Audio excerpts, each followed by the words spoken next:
India and Afghanistan call for eliminating all forms of terrorism. Both the countries also signed 3 memorandum of understandings in the area of extradition treaty, outer space and jurisdiction and judicial matters. Afghan President Ashraf Ghani condemns Pakistan's dubious role in blocking trade between India and Afghanistan. Says opening of Chabahar port will end Pakistan's monopoly in the region.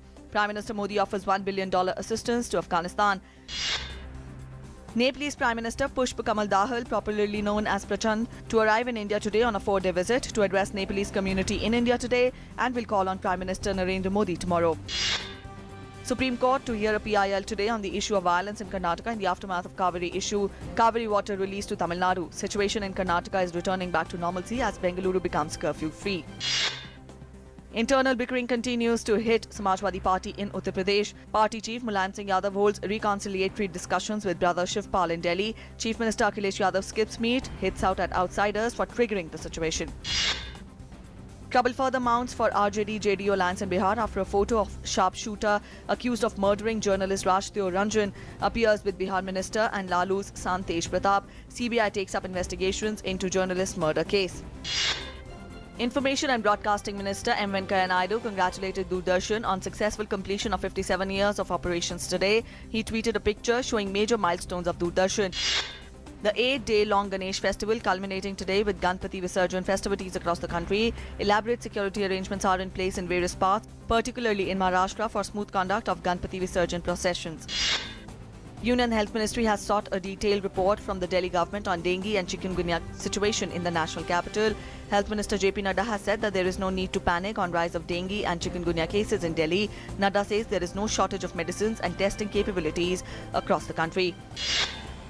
UN Secretary General Ban Ki-moon has made an impassioned plea for reforming the Security Council, saying it was imperative to deal with the rapidly deteriorating global security situation. Speaking at a news conference ahead of the UN summit later this month, he said it is important that member states look at this issue after the 2 decades-long consultation and negotiation process. It is high time to discuss this matter. United States has signed a $38 billion deal with Israel to provide the country with military assistance over a 10-year period. The deal is the largest such agreement the US has ever had with any country.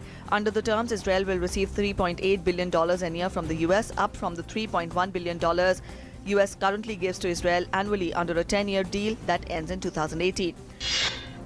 World Bank President Jim Yong Kim effectively won a second 5-year term after nominations to lead the Global Development Bank closed on Wednesday, with no other candidates proposed. Kim, 56 years of age, a Korean-American medical doctor who has focused the World Bank on programs to reduce extreme poverty, earned solid backing for a second term from the United States, France, Germany, China and other major shareholders of the bank.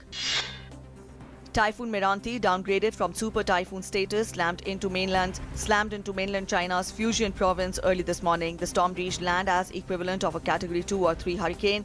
As the typhoon moves inland away from the ocean, it will continue to weaken. Flash flooding, heavy rain and strong winds will persist for another 48 hours. Mudslides are also expected in some areas. Indian cyclists put up a commendable show on the opening day of the Track Asia Cup 2016, bagging 6 medals, including 3 golds and 2 silvers and 1 bronze in New Delhi. The Bora Herald did not disappoint her team and took home 2 gold medals on day 1 at the Indira Gandhi Sports Complex Velodrome. 2 Indo-American scientists from Massachusetts Institute of Technology have been conferred with prestigious awards for their path-breaking inventions. Ramesh Raskar, an imaging scientist and inventor at MIT, has been awarded the Lemelson MIT Prize 2016. Dinesh Bharadia